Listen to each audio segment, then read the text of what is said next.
Hello everybody, welcome to YouTube Masterclass. I'm a teacher for Coursera, so you can get credit at either USC, Calarts, or Harvard. The Harvard experiment that we're trying is to see if we can even get a minor in cinema, or perhaps we do have credits for cinema even for them, but they're elective credits, and sometimes you get free electives, sometimes you have to do your second major. We're working on a Harvard Film School. I need to go on LinkedIn and share with more professors that we can get this networked and get these remote classes going. And actually, the most famous master classes out there are Harvard master classes.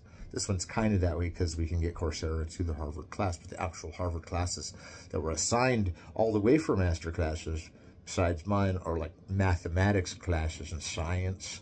And they're very popular classes, and they do them occasionally, but they're very popular. They're very big classes, and you learn a lot. And they have to, when you're going through the Harvard system, you can actually do it remotely. When I was doing it remotely, it was the COVID time, so I was like one of the only students, but they gave me like twice, 3 times the workload and everything, and it was great. But we do this class, this time it's on an auteur named D.W. Griffith, and the word auteur means director that's in charge of everything of the movie, and you can tell why self-reflexively the film points to themselves as the narrator. And we can see D.W. Griffith in a certain way kind of started the auteur system. Andrew Sarris would argue that Edwin Porter and D.W. Griffith were the first auteurs, and that's one of the things that's really historical about the case of D.W. Griffith. And we're always talking about, like, what's the point of knowing about D.W. Griffith? Well, now that we know that he was one of the first auteurs, he kind of set up the, eccentric director persona that he was, that he contradicted everything he believed in every 5 minutes, was what we all love him for. But most of the time, most of history is going to play a pretty negative role towards D.W. Griffith. After he directed the sound films Abraham Lincoln and the struggle, he went out of business, and he became a soldier in World War II, but that was already after he went to jail, and we know he went back to jail after World War II, and that was all because he announced he was a communist and wasn't going to renegotiate like even the Hollywood 10 were forced to do. And it's weird how he went down as not really a martyr, but like an unknown forgettable, when in the beginning he was the biggest face there. But we know that cinema, we've heard that story. We're like, okay, we've taken the Griffith class, we've suffered through this class, and we've heard about the Birth of a Nation thing. We're cool. Intolerance is a pretty wild movie, the Cloud Atlas feel.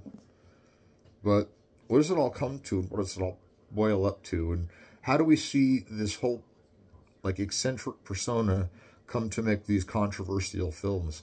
And that was the auteur cinema of D.W. Griffith. He's the art for sake of art originator. And sometimes when you hear the words art for the sake of art, that used to have a negative connotation. It's like, well, we don't just do it for the sake of that. We have to do it for politics or psychology. And art for the sake of art is really interesting because it's aesthetics that are drawing attention that they're aesthetics, so they can prove to you they're aesthetics. So we can learn about aesthetics while we're watching aesthetics. And it's a really difficult concept to grasp on that actually came about with Birth of a Nation, is how aesthetics became a way to teach aesthetics. Because the way he edits is a way teaching us how to edit. And he knew he was teaching in that. And that's pretty impressive about the movie, because while DJ Spooky would say all these hierarchies are displayed a certain way, that's not easy to do. I mean, we're saying that he must have worked hard on making those stereotypes the way he wanted. Like, at first we just thought it was, he threw it in because it was a stereotype and that's why it's there. But actually, you'd have to work pretty dang hard to get all of the symmetry of the screen to match that point. So what are we saying? Are we saying that we're proving that it was a hard movie to make? We're proving that it was the wrong movie to make, maybe. Because now it's so outdated that we look back and we're like, that doesn't look like anything real. And it's weird that Gone with the Wind and all of its surreality looks real to us. We're like, that still seems real. And it's maybe the color organism that Andrew Bazan is talking about, how color looks more realistic in some weird kind of, even though painterly way. So I'm not trying to lose you on this, because we're going for it. And I have this book. This is going to scare you all. It scares me, but it's this big textbook. And I think we looked at it in Masterclass. And it's all the films of Herr Spielberg. I'm kidding, of Mr. Spielberg. And I don't know, we're not going to go into a whole life story or anything. I want to compare some of the films in this book, and this is one of the largest film books I've ever gotten. I got this off of Amazon. And you should get it too if you're taking this class. I'm telling you, this will, you know, it's not about D.W. Griffith. He may be mentioned a couple of times in here because he's usually a joke of the butt of some joke of these new filmmakers. But it's probably not even that would allure me to this book. It would allure me because before the star system was only for actors, the star system kind of started out with D.W. Griffith and Pickford and Fairbanks and Lillian Gish and Charlie Chaplin, and even Buster Keaton was. And you see that Steven Spielberg rises as the most meteoric, biggest director of all time. Most films, he's produced more films than anyone. And we're okay, so he's produced about 1,399 films, so that's a Guinness Book record. Nobody's produced that many movies, not even in Bollywood. There was like a guy that produced like 1,100.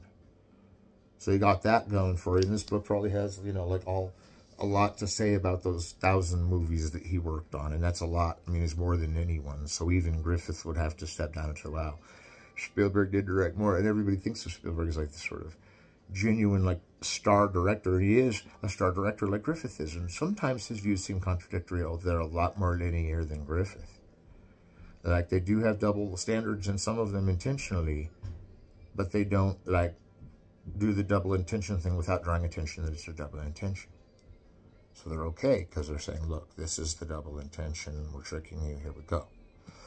That he does fantasy films for kids? Well, not really. I mean, I was recently working on a project where we put Munich on Criterion, but I've only got it released. It's released on the internet, but it's released on my site. And it's funny because you put films on your own site, usually that are your own.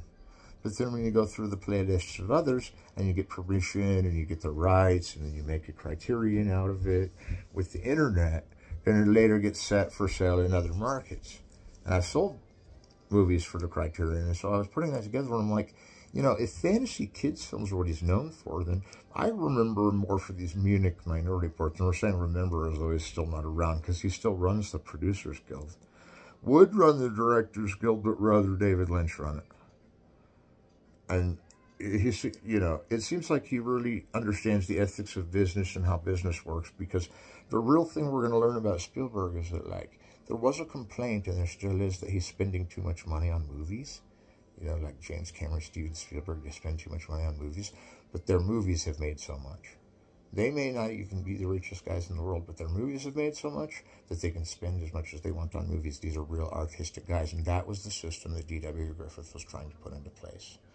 Is that if your movie ballooned out and finally made money, then you could make more movies off the profit of that. They even borrowed for Intolerance on that theory, and then ended up losing on both of them. But only by a little bit. It was a small margin for Griffith, because on Birth of a Nation and Intolerance, 5% away from recovering all this money, but it was still a swamp out. You see, you got to have like twice your money so you can buy another film that's as expensive as the one you just paid for. And then that one's got to buy the next one. So it got to keep doubling. It's really hard to do. I mean, for filmmakers like me, it's unthinkable that I could ever keep up with that kind of a market. I mean, even with all the output of my own films that are artistic, I could never keep up with the, all right, we got a $500 million film to produce 5 of those in 1 year. And you think, well, they're probably only directing once in a while, and that's because they're producing so much. But as a producer, we know Steven Spielberg is meticulous and thorough, and that he will actually show you ways to direct the movie as the filmmaker, because the producer is who decides that the movie shall be made and make sure the movie is being made. So he plays a big role in getting the movie done. For myself, I'm an associate producer, but Griffith was his own producer, right? He left Edison so he could be his own director, and then he was kind of with Thomas Ince, the guy from Paramount, a little bit, not really. Biograph seems like it was more of an Edison company, but it was away from Edison. If you can believe that Biograph was the rejection of the Edison company, that's a hard one to understand, because you think, isn't Biograph Edison's company? And you think, no, he had like Mutograph or something. And in my silent era history, I'm going, well, actually, I heard that Edison didn't really invent cinema, though, in the first place. So how he got the Con D.W. Griffith, I'll never know. if he was the one that was making all those films that were really degenerate, like those people blowing up at ovens, it's like, this is kind of degrading. I mean, if it was like just for funny, that'd be one thing, but it was supposed to be these things where we see a real person blow up, and it wasn't. It was like some doll. They're like, Edison, this is the kind of movie we're going to get, you know, and I'm not trying to diss him, because I know everyone in film history is like me with Griffith, with Edison. They're like, yeah, but he's invented the medium, and he invented the radio, basically, and he's a great performer, and some of his movies were okay, you know, and I'm like, yeah, you're right. Ultimately, in the grand context of things, you can't keep him out of the diegesis. That I tend to play the villain on him is because I see Griffith as this kind of independent pioneer of cinema, regardless of what the powers that be want him to make, like these movies where, like, women explode forever. You know, I'm like, well, at least he figured out that we could bring film to a higher art medium, you know, and that's something that was going on in other countries. Even Australia in 1909 with the first film ever, The Story of the Kelly Gang, which only exists in remnant pieces as a film anymore. That it's only about 9 minutes long, but it's the first feature that we know was longer than an hour, and that debate has been going on for a long time, and we had that debate, and we realized that Griffith comes in at Judith of Bethulia's around the time that the feature really did hit America with Manger of the Cross and King Louis the VIII, I think. And this movie, Judith of Bethulia. And there was an Oliver Twist movie that came out in 1913. And all these were really considered the first features of America. But the reason The Birth of a Nation stands out after Avenging Conscience, which is also a feature, and before Birth of a Nation, the third feature film of D.W. Griffith was The Birth of a Nation. And for that to be his third film, we're all going, wait, but his auteur style is all here, and that's because he made 200 short films that still exist. And we all watch those, and we see how they added up to A Birth of a Nation, because you have the Proud Kentuckian, where the Klan kills that guy for not joining. So we got that. Then you got the slave that saves the little kid from the barn, and then it just bursts out into full Birth of a Nation that I think was unfortunately one-sided, not so much because it was his first time out on a big 3-hour feature, but because he lost his shirt over it, went to look for government money, and they sacked his film and made it a pro-Klan movie. That's one theory. One theory is he was pro-Klan and he didn't care. He was just going to run everybody over. And like some would say that's a bad theory, but it's that Machiavellian thing that he's like, out of my way, I'm pushing for a utopia. I don't think that was the case, though, because Griffith never really came out and banned Proud Kentuckian. And he never really said that The Birth of a Nation was really, it was about Klansmen, yeah, but he didn't really say that it was about like him joining the Klan or more people joining the Klan. That was left up to negotiation for the spectator. So we know he had some sophistication as to what people were going to see. And for having a pro-Semitic movie like Judith of Bethulia, you know, and we've been through this. I mean, we've heard this. And then we're like, well, can we count Intolerance instead? And see, there's this thing at the American Film Institute where they say Intolerance is still one of the 100 greatest movies, and I would totally agree. Birth, I wouldn't even include anymore. They're right, because who wants a bunch of people researching Birth of a Nation and suddenly coming back and feeling either bad because they didn't want to see it, or it's over with and they are really bored by it, or that was offensive, you know, and those are the most reactions you're going to get. But in the day that it came out, we're still looking at this kind of spectacle that's waking up everybody to how to do the big, blown up, extra feature, really big. And that's what I'm talking about would be hard to do, like Steven Spielberg. He's like, if you're working a medium where you're always having to make it bigger and bigger, it's bigger every time. The bigger, the better with that medium. And so they're getting these huge, like, publicities now with these movies, where the publicity and the advertising money is, I used to think this was weird, but it's like 10 times as much as the movie costs. And you're like, well, is that a bad thing? And no, because you got to make, like, again, twice as much on your movie at least to pull through on another movie. If you're a filmmaker that wants to go down as being a great filmmaker, you got to spend the amount of money it takes to make on that movie, at least on the next one, and that's got to come from the movie before it. That means the first one is always independently designed by the independent filmmaker. That means most auteurs in today's realm that came through the Roger Corman school, first it was like Coppola, Scorsese, they went through Corman, and they did some NYU and UCLA work. You know, Ron Howard went through Roger Corman, we know. And Spielberg went through Roger Corman. And the thing that gave Roger Corman the power was he'd been a producer for so long and been making these low-budget movies, but he wanted these big upcoming directors that were independent on their first work to go through him so that he could teach them really the technical duties of making a film. And then once he taught them the technical duties, they started into this whole Spielberg-Lucas thing of, and like even William Friedkin was in that group, and Brian De Palma, where you make these big, big, big, expensive movies, like, but they're Americana movies. You know, the kind that remind you of America, and they're really expensive. And then they make even way more than their expense because you spend so much on marketing. And if you spend so much money on marketing, then everybody's going to want to see it. And that was something new with Spielberg, was to bring back everybody to the theater at once. That was kind of what they were trying to do with Griffith's whole career, was bring everybody to the theater at once.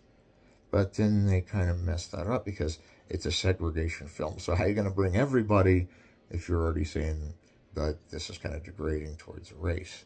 So now everybody can't come to the film. But now with Spielberg, you have an element of political correctness. I mean, you have an element of like liberalism, as far as like, we're not going to use offensive language towards people to hurt their feelings necessarily. I mean, if that's part of the bad guy's duty to do so, I'm not saying he wouldn't do it. And I'm not saying he isn't such a wolfhound that he would watch this and then he would do something the exact opposite, because he's that much of a rebel. And when they talk about Spielberg in the music song, you know, Renegades, you're thinking, well, now we know he's a renegade. You know, we think of him as like this gangster filmmaker, that he just robbed everybody in town and used it all to make some amusement park movie that no one's ever going to see. And it's like covered in a coliseum somewhere, in an island somewhere. You know, he's eccentric directors. Eccentric director, you think he's just like the man who fell to earth, like he can just jump into a movie set and get going. And he's like, well, I directed the movie, but I was on the wrong set, so I'll take credit for this one too. It's like, well, I stumbled onto the wrong set, directed another 5 movies, we're out of here, you know. So don't think that, like, those are easy to do, and don't think that, like, the big budget ones are easy to do, and that he's set up pretty much everyone's career and helped everyone's career in Hollywood is really cool, and I really got to give him kudos for that. And then he's done, the movies that he's done, well, we've looked at Griffith's movies, so now we'll think, okay, there's Jaws, but then before Jaws, there's Sugarland Express. And then before Sugarland Express, there's Duel. And then we go back to Jaws. Now, it doesn't go right to E.T. because it's like 1941 is out first. But after Jaws, it's Close Encounters of the Third Kind. And then that's a pretty good match. I mean, so, like, you look at these overall early movies, they're all really spectacular, really big. They're TV movies, even with Duel. And Duel did come out in a few theaters. But you take it from Sugarland Express to Close Encounters, and then you're not quite at E.T. There's like these other ones in between. They're like these horror films he's directing. And then he kind of takes over the Poltergeist project as like the director who was producing, and then the director couldn't finish it, so Spielberg finishes it. You know, this is a really hard-working director. So now through the 80s, my technical remembrance, and I looked through the book on the 80s if I could, but, you know, I'm looking through this. And so far, see, and this is one thing I was going to talk about. I'm glad I opened up this page. Because this is Amistad. Now, some people don't consider this one of Spielberg's best movies, but I already talked about this in this class. And that is, Spielberg does use an oppositional mix of black and white structures, African-American and white person. That you can tell in the movie the white people are acting superior to the black, and it's supposed to be the norm, is the whole trick of the movie. Because actually, they're not saying that that's necessarily a good thing. But they're saying that there is a hierarchy where the white people are grander than the black. And you think that these white guys are trying to be like below the black so they can equal things up. But that's what they're saying. But in their candor, they're kind of a bunch of geeks, and the black guys are the only ones that are cool in the movie.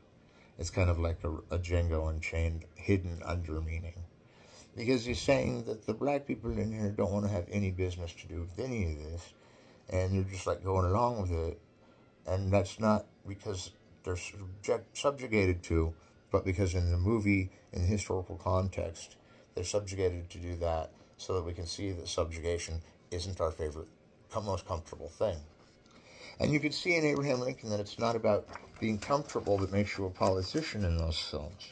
That they had a rugged individualist time. And there's the picture to Amistad. You look at this cast: Morgan Freeman, Anthony Hopkins, Juwan Hounsou, and Matthew McConaughey. You have these characters that, again, the characters are very strong, and I like the interpretation, but if there's any sense of racism in the film, it's only to draw its attention to the racist times that it was filmed in. And I think that's one point we miss with The Birth of a Nation, because it may be sophisticated to play it the way we think future audiences will play it, but I have just a guess that Amistad will play better for future audiences than Birth of a Nation, just because future audiences will notice when they're making comments on racism versus don't know what racism is, just pulled a racist movie. I mean, I'm pretty sure they're liberally technical illustrated enough to do that, to understand what they're doing with that. And you may say I'm reading into it, but I'm just telling you what I got out of it, because when I saw Amistad, I wasn't offended. I was just like, wow, there were a lot of hierarchies in that relied on the white person to be at the top of the hierarchy, but it was a critique on that, I'm telling you. Ready Player One, here's a new one. It just came out, and we can go all the way through the filmography, and I'm sure this has a filmography in the front page. And I want to stay on this Ready Player One poster for a minute, because you get through, like all the big ones, like E.T. and Temple of Doom, Raiders of the Lost Ark, 1979. We play all those rebellious, big, blockbuster movies that are just snowballing into the bigger and bigger film. And that's what's interesting about Spielberg, is he is snowballing into the bigger and bigger film. And that's why we couldn't wait for Ready Player One, and that's why we can't wait for all those movies, is because it's bigger, better, faster, stronger, I mean, he just keeps, and this is after AI. This is after AI and Minority Report. We'd have to flip through, like, all the way through Temple of Doom again, and then we get Last Crusade is almost the next one out, and then Spielberg's doing Hook, which, again, Hook is not one of his favorite films, and really kind of a little kids movie, but at the same time, like, kids movies can be cool for adults, and I think there's nothing for adults. Plus, Robin Williams, I think in the end, is going to be a little more underrated than overrated, because most people are going to say, he was pleasant to see in movies. Like, he made me laugh and shit. I'm okay with Robin Williams. Like, what was our problem with Robin Williams being Pinocchio? I mean, Peter Pan. Like, somebody could play Peter Pan better? Like, there was a big want to be Peter Pan, and so somebody could have done Peter Pan better than Robin Williams. Like, I'm sorry, I don't think anybody could have. I mean, let's hear it. Robin Williams was cool, dude. He was, like, a good actor, and he was always funny in movies. So why is it suddenly like, I don't know that Robin Williams can play Peter Pan, he's too old? He acts like a little kid, but he's too old, But I'm okay with that. I'm okay with that, just to venerate the subject. And that Ready Player One, we go through, Minority Report and AI are the pivotal ones for me, because that was when I really found as not only a filmmaker, but a fan culture. And I'm more of a fan culture, really, where I am in all the cults of the cinema of the directors that I love, and you always stick up for all their movies. There's no movie of any director you love that you have to demean. You can say, I love them all. If somebody asks you, which one's your favorite Spielberg, say, I love them all. None of them are bad. I mean, there's people that could point out one's a little weaker than another, but what's the point of that? Just say, this one's strong in this characters, and this one's strong in this characters. If you're going to be a critic, only write about movies you love. Because if you write about movies you love, then the truth, this context of cinema will come out. But if you're like, well, we don't like Plan 9 as much, of course we do. That's why we talk about Plan 9 all the time. We say it's the worst movie, but, and there are some movies that you don't want to go near, and I've talked a little bit about that in some of my books. There are some movies that most people wouldn't want to go near, because they're just like, whoa, that was too much. But I'll go watch those sometimes, and I'm like, well, came pretty close to having something illegal in it, but you don't have to worry about that from Hollywood, because they're like Spielberg and under a code of ethics where no one can get hurt in the movie. And this comes from Griffith Code and Porter Code. No one can show a sign of being hurt in the movie, like physically hurt. And you can't have anything that's prurient to the point of on-screen pornography. But we've gone over the pornography thing, and it's so redundant to say that there's not sex in cinema, and sex and violence are okay in cinema if they're used in a kind of a context to kind of say this is the art of a sex and violence thing. Is examining the psychological and political sides of sex and violence that only cinema can do. But if you're doing the thing where it's like the females were like forced to do it, you can't do that. So nothing where somebody gets hurt, and nothing where the females are forced to do it, which is somebody getting hurt. So there's the grisly truth about what Griffith set up for American cinema, and most cinema all over the world took note that that was the idea that D.W. Griffith, Thomas Ince, and the Warner Brothers wrote in a pact on how to make cinema happen and how to make it work and what you can and can't use in a movie. So it's all specifically laid out in their early discussion, and paperwork is printed in books that you can find at the USC Cinema Library about this very fact, that no one can show themselves getting hurt in a movie. And I said the closest thing I've seen to that is Jackie Chan breaking his leg in that stunt, the stunt jump that he does in Rumble in the Bronx. And then he breaks his leg, and then you're like, well, did he get hurt? Because you're not supposed to show, even in the subclips, anyone getting hurt. And then you're like, well, Jackass shows people getting hurt. I'm like, I don't really know what Jackass shows, because I try to avoid that kind of thing. But cool, Jackass is cool with me. If it's on TV and they, went through the rules and everybody's cool with it, and they, I'm not going to go around censoring anybody. But I'm just saying, like, there's some things that you can't have in a film. And one is taking advantage of women.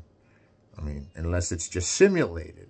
You can have simulated pretty much anything. And that's what's the scary part about AI, is because it can simulate a lot of things in the CGI, and you're good with that. But if you simulate, like I was just talking to my friends about simulating a script being written. See, Spielberg goes all these scripts that are all really good, like Lawrence Kasdan does the Indiana Jones script, and he's going through these scripts, and he's helping them script doctor the whole thing. And that's where you go through and you find all the notes, and you get together all the points that need to be pointed out, and you go through the script. And Spielberg script doctors everything he works at. He's a great writer. And he goes through and makes sure it's all in the way that he's going to put it out. I mean, even Ready Player One, he was the script doctor for, if he didn't just write the whole script for. And I know that Minority Report was kind of a Philip K. Dick story where, Tom Cruise is running around, and he knows this thing called the Oracle, where he can see if there's a crime committed, if there was another possible dimension where the crime wasn't committed, and if they could go to that. And then someone kidnaps his son. There was no alternative dimension that could find him, and all hell breaks loose. Now he's running after the Oracle to see if they could have please given him a Minority Report, which is the memory that's in another possible world of the bad thing not happening that does happen. And it's brilliant. I mean, the whole thing twists and turns so much in its first just explanation of it that you're like, okay, so this complex movie by Philip K. Dick is the one where it's like, now he could see everybody else's crime being committed, but now that there's a crime against him, no one can see what happened. No one. Not his closest friends. Nobody. And so now you're like, okay, so that's the 5th time I've seen that movie, and now I know what it's about, So these aren't just, I mean, there's this idea that Spielberg came out with called high concept. And high concept is like you can explain it in 15 words or less. A shark that terrorizes a beach. That's Jaws. And Jaws is the amazing one that, like, set the whole standard for the blockbuster moment. And Ready Player One feeds right into that blockbuster moment. And that's where $100 million has to be made to make a blockbuster. I think now it might be a little more. But $100 million was a blockbuster in the Jaws days, and came around in 1977, especially with Star Wars. Jaws was 75. And Exorcist was the first blockbuster in 93, or in 83. 73, sorry. No, we had to count back 20 years. I'm an old man now. That was in 73 that we all saw The Exorcist. And now it's over. We don't know if the demons escaped, But you got to think. I mean, all those kind of films were the like, make it big, make it like... It's kind of like John Ford painterly. John Ford is like... We're always looking at this, like, painting of, like, a beautiful set and a beautiful stage and a heroic glance of the heroes and a beautiful grasp of the fair maidens, and a Renaissance fair of the extras, It's like there's bright lights on everybody, The real stage play way. And it's like we get these big, broad, like, stained glass sets that are, like, to throw back to John Ford and exaggerate it even more. It's great. And then you kind of get this David Lean feeling that he did that too, what John Ford did. Like, exaggerated the moment, you know. And if there's one person that exaggerated even beyond David Lean, it was Stanley Kubrick. And I mean, it's not accidental that Steven Spielberg finished David Lean's career when David Lean was dying. Steven Spielberg did Empire of the Sun. And Empire of the Sun is hands down Spielberg's best movie. I mean, there's the only other one that could be better is the one he did for dying Stanley Kubrick, AI. And he did those films as favors, but he made them total Spielberg movies. And like, I don't even know if I need to go into AI again, because AI is such a great movie, and so is Empire of the Sun. Empire of the Sun is like AI because it's these kids. It's like Christian Bale when he's a kid and he gets lost in China, and he's lost in China and he gets thrown in a concentration camp later in the movie because he goes home and nobody's there and the whole neighborhood's been taken over, and the Chinese are putting all the British into concentration camps in World War II. It's a Little Heard of story. And so, it's Empire of the Sun, you know, because you have the flag, the Asian flag, the sun on the red sun. And if I'm remembering this right, Christian Bale is finding ways to escape from the camp, and there's all these shots, big David Lean, Stanley Kubrick, like John Ford, the big shots. Those guys are the ones that made the exaggerated big ones. And Empire of the Sun has a scene where the kid separated from his parents in this mass crowd of people, and the mass crowd of people is one of the biggest I've ever seen assembled for a movie ever. I mean, the mass crowd that takes off lurching both ways in a Chinese district is the biggest mass crowd. I mean, you gotta see that scene. You gotta see that movie. And it's done in the Spielberg way where everything's a shot cut. Like, it all comes rolling at you like Ready Player One. Like he's flying on this, like, roller coaster almost. And you're riding the roller coaster with him. And I think this is an exciting new time for cinema because of that. I don't think that we could have said, like, D.W. Griffith should have gone a different way. Like, they should have made movies more serious. Well, just because we have Ready Player Ones that seem like they're for kid doesn't mean they're not serious. And that's why it's a good adult film, too. Because you get messages, even in Hook, and, like, Always, where these guys are, like, evolving to a certain point, and then they fall short in some ways, but then through some kind of, like, greater lift of mankind, they get to where they need to go. They're also threatened on the Peter Pan complex of they're getting older, and they are rites of passage into the future, and now their youth is gone. But if their youth is gone, there's always youth around to show them that there is still youth, even though their youth is gone. See? And I think these kind of serious, complex messages aren't just for a one-time rip-off joke. And that's okay if that's what your movie is a one-time rip-off joke, you know, but they have more substance than they seem. What I think is similar to Griffith is Griffith's films on the outlet look pretty simple and almost seem like easy to explain. But, like, the masses go to them, and everybody almost has another theory of relativity perspective on them. They're like, well, I think it was good because of this. And they split audiences even with Birth of a Nation, you know, Griffith. Griffith is splitting the audience. He's getting the audience to argue. He's getting the audience so into it that he's making it seem like it's just an easy thing, like Hearts of the World or True Heart Susie, or, you know, Adventures of Dolly with his puppy. And then it's really about this complex thing, like that puppy has to save a bunch of dudes' lives by going to a certain place and pulling a rope a certain way, this dog. And you're like, how did that happen? And what was he doing? And how did you think of that? You know, and where did you get that idea? Because he edits the shots in Adventures of Dolly, like blam, blam, blam. Like, here's the dog running here, it matches an action here, and now it's further down. It's like a cartoon you would later see with Bugs Bunny. You know? And it's like, how did he animate a dog to do that? But Griffith has a lot of questions like that, and I think, again, on the outside, a movie like Abraham Lincoln by Griffith doesn't seem, and Abraham Lincoln by Steven Spielberg, and there's another Griffith similarity, is they're always drawing on that John Ford Abraham Lincoln myth, with which the young Mr. Lincoln, and Griffith with his Abraham Lincoln, which was similar to the script of the Spielberg script anyway. So now we have a total Griffith-Spielberg connection because they both did Abraham Lincoln, and that they both did him without being racist, and they both did him with actual black people, and they did him with Abraham Lincoln with all the zealousy of really loving Abraham Lincoln, and they always wanted his picture around. And I know there's some Oliver Stone films, like Nixon, where they have the big Abraham Lincoln painting, and there's these Young Mr. Lincoln, where the old critics used to say that it was like Nosferatu was coming out of young Mr. Lincoln, you know, that this big ghost was coming out of young Mr. Lincoln when he stood there in the, you know, in the film noir of it all. The John Ford used expressionism was true, okay? That was how he got these big hero shots. That expressionism is totally, can be seen as a good exaggeration. Because an exaggeration usually means the connotation that someone doesn't want it to seem that high just because you listed it that high. But I'm talking about like exaggeration in a vaudeville sense. I'm saying if I'm smiling, I smile extra big, so you think I'm kind of smiling because I'm smiling extra big and I'm pushing everything out. You can see the man who laughs with Paul, you know. No, it's like you push everything out into the frame and you make it so exaggeratingly big that it's expressionistic, that it's big for you, it's big for me, it's bigger than the real thing, and that's why we love it, is because it's bigger than the real thing.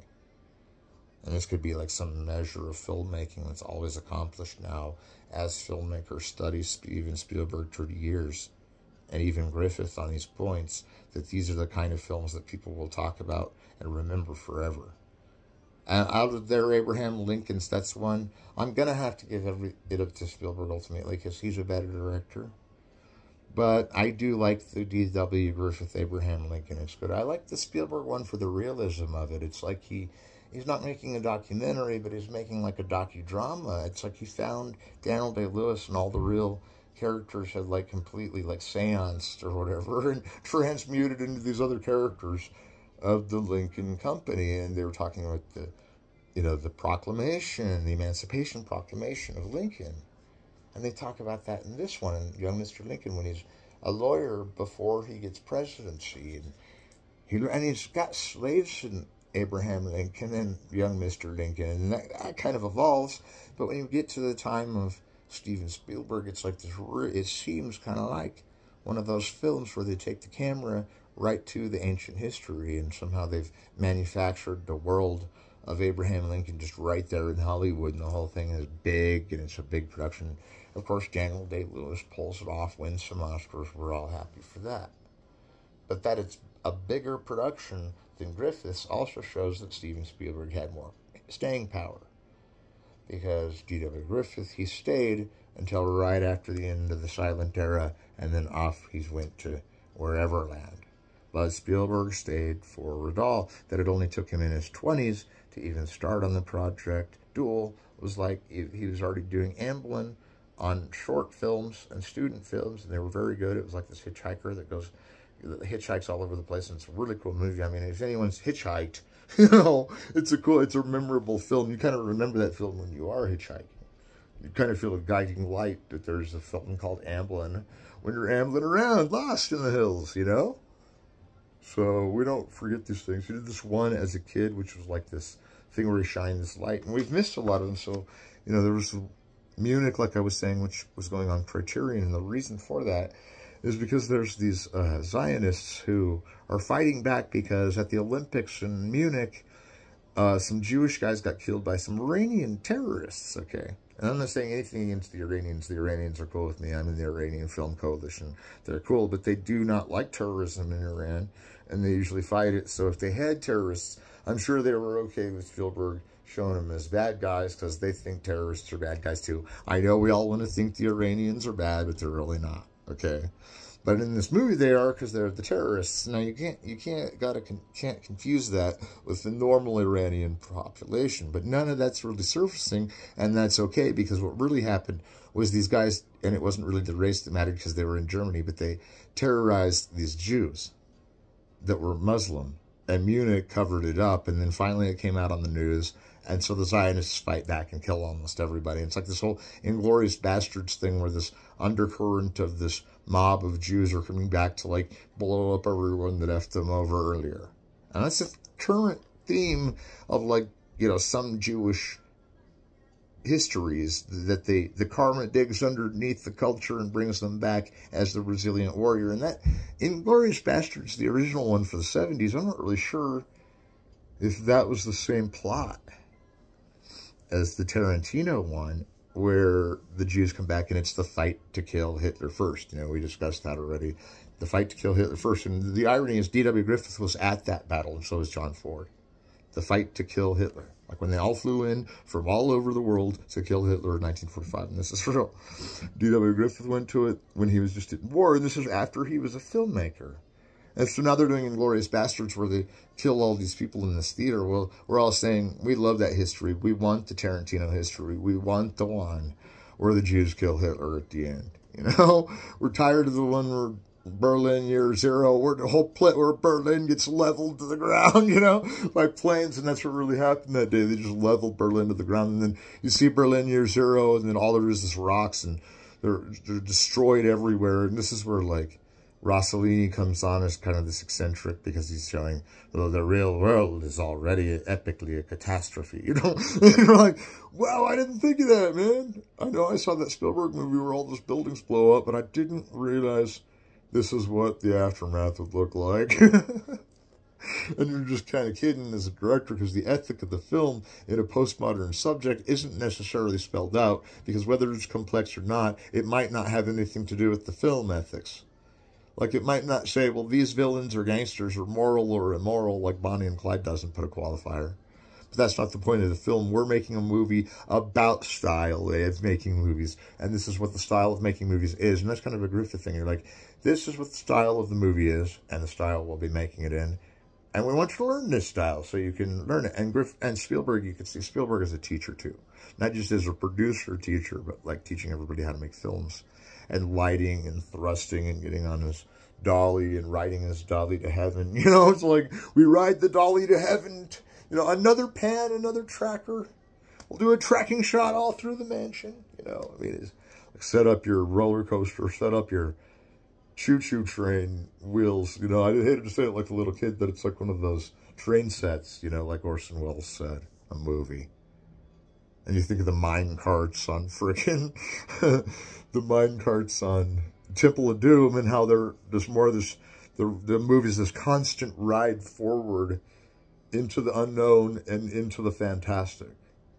I mean, like in Jurassic Park or Schindler's List of Beyond the Next Door, we may not know what we're going to see yet, but it's going to be presented to us in a bigger way than even John Ford and David Lean and Stanley Kubrick presented to us. And that's how I feel about this whole Spielberg thing. I don't think it's just all meant, we're all meant to, like, look back at the ones that we weren't as into. Like, we're like, oh, well, he produced The Burbs. Well, The Burbs is cool. I like The Burbs, but I don't take it as serious as Citizen Kane. And then you get my sister arguing, what are you talking about, man? The Burbs are way better than Birth of a Nation. You know, she'll throw it at me. I'll be like, yeah, I didn't say Birth of a Nation. I said something else, but now you made me forget what I was going to say. You know, if I had an argument with somebody, I'd be like, well, I'm going to choose the Spielberg version, because not just because it's the safe version, but you'll see the reason that it's safe is because it explores what is dangerous about the antagonistic conflict.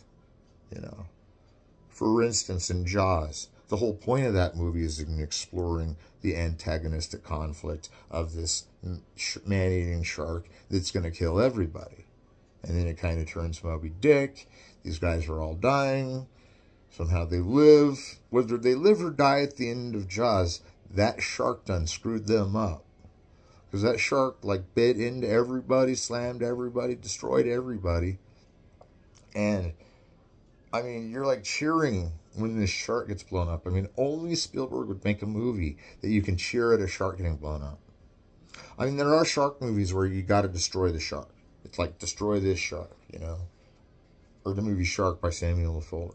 But what I like about Spielberg's is, again, the entertainment is so visceral and so emotional, because it has this emotional connection with our sense of liking to go to amusement parks. That's what I'm saying. He does it like that, like a train that's going through a station. You have that, but now it's landing in this station in The Wizard of Oz. Like, we're always going to these fantastic worlds. And that it's sometimes for kids like the Goonies, we always forget that there's, for every time this is with kids, AI comes out, and it's a kid in the movie, but like Empire of the Sun, it's set for an adult audience, like Color Purple, for instance, was one of his movies. And it, like, seems like there's kids in it, but it's for adults. You know, we forget that he makes these movies for adults. And, like, The Color Purple is an interesting film because it keeps doing these, like, painterly, heroic pictures of these people that would be anti-heroes. But again, I don't think Color Purple's, like, a racist film at all. I think that all these, like, strong African-Americans are in the film. They all knew what they were doing with Spielberg. Spielberg wasn't looking to exploit anybody, and if it was blaxploitation at all, I think that was kind of a mythology that was intertwined with the making of all cinema at that point. So I don't think that necessarily it was a flaw to do that. There's this one, Bridge of Spies. I like this one. It was written by the Coen brothers, I think, and it was a Steven Spielberg film, and Tom Hanks was in it. And, yeah, it's a really good film. It's like he has to make a deal with this hostage from the communism to send him back to his country and trade back to go to his American country trading hostage movie. And it has that whole David Lean espionage, 49th parallel thing of Michael Powell.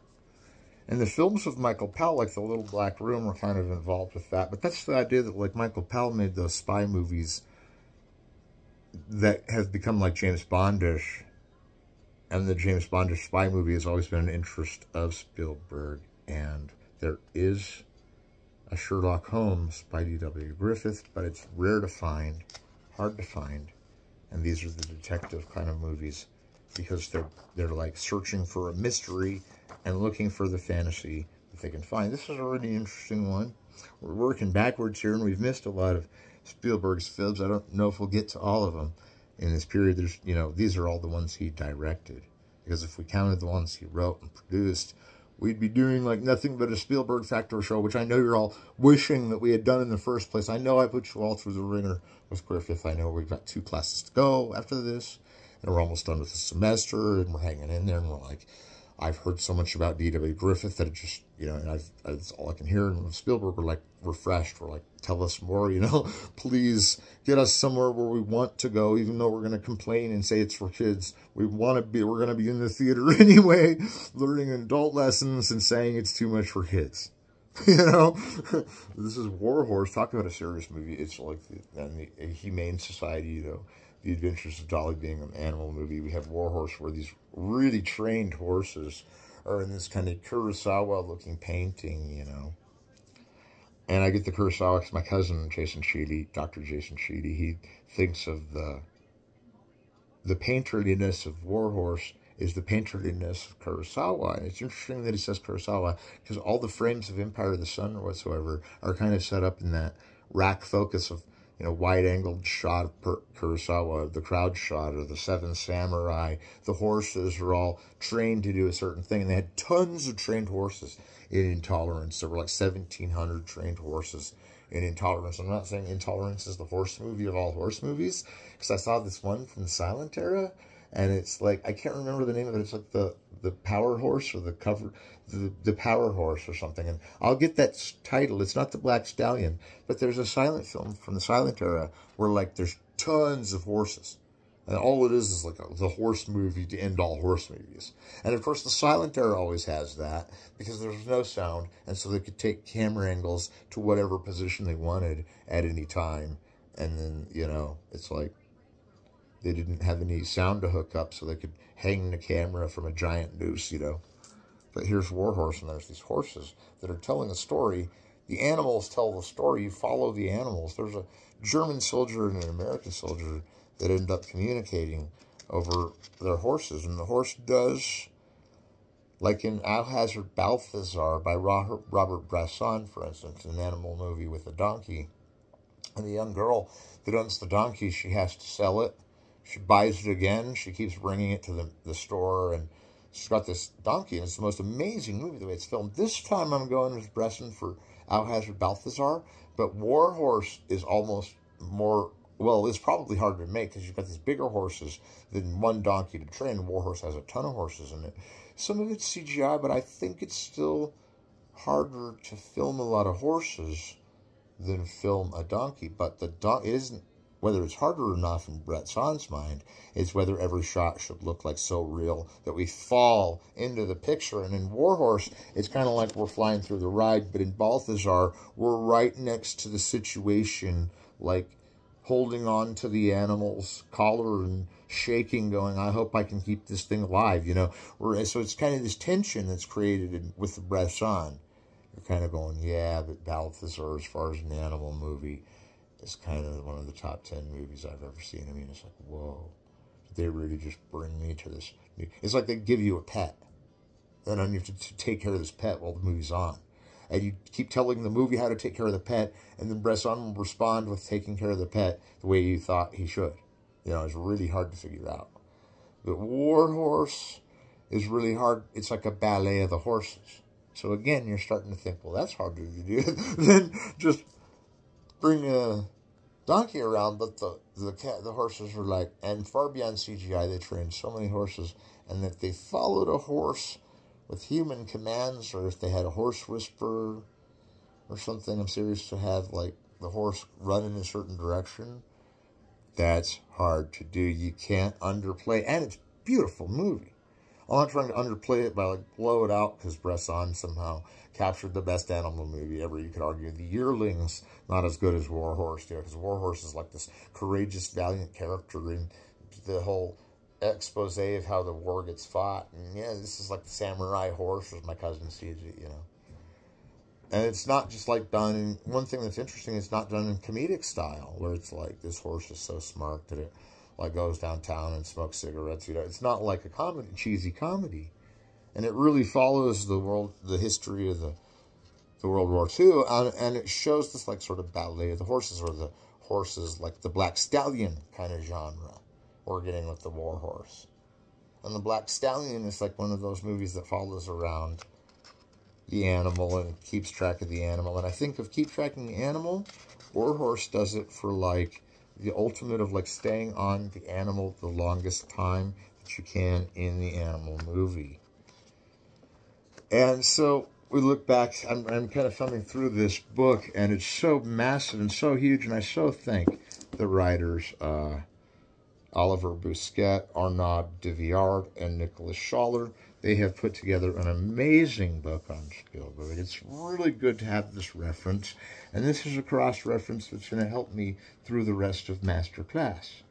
And I'm looking at these photos, and here's the one for Saving Private Ryan. Now, we already kind of discussed the outcome of Spielberg versus the Griffith aesthetic. We already decided that Spielberg is kind of doing these films that, like his auteur style, is the bigger the better, but really what he's saying is a regular everyday guy who's abstracted into a fantasy world, who's got to save the fantasy world before he can get back to his boring real world, and to either tell them the story, keep it a secret, or become the BFG and just hear everything we say.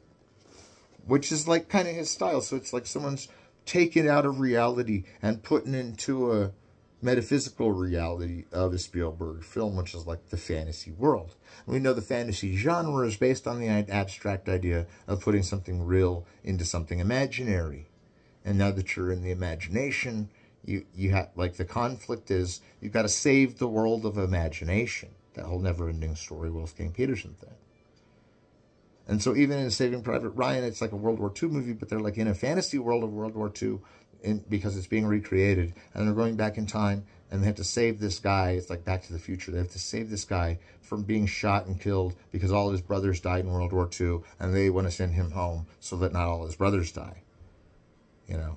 And I forget the name of the film that the Fighting Sullivans from the, you know, classical Hollywood, that's the same thing of Saving Private Ryan, where they have to go save the brother, and in that one nobody lives, you know. And so what I'm getting at is you take these characters that are in all these Spielberg movies, and we didn't talk about Jurassic Park much, and there's a whole bunch from the 90s that are the best ones. You know, Schindler's List, and we got Saving Private Ryan. There's these other ones. There's so many that I missed, and I feel so bad because we're coming to the end of our class. And it's like, yeah, we could talk about that kind of subject for a long, long time. And I think it's really fascinating that these books came out that you can buy off of Amazon. And they were reasonably priced. Like, it's an expensive textbook, but it's not, and it's the end-all say-all on all of it. But like, but the real question is did D.W. Griffith influence Spielberg? Well, we see it in the Lincoln, but that's really because John Ford learned from Griffith, and John Ford wanted to be more like Murnau. But John Ford learned how to make a movie from D.W. Griffith, and was in Birth of a Nation as one as the Klansman. So Spielberg does learn from, like John Ford, does learn from David Lean, not just because David Lean wants him to direct his last movie when he's dying. Learns from Kubrick, not just because he wants him to direct his last movie during dying.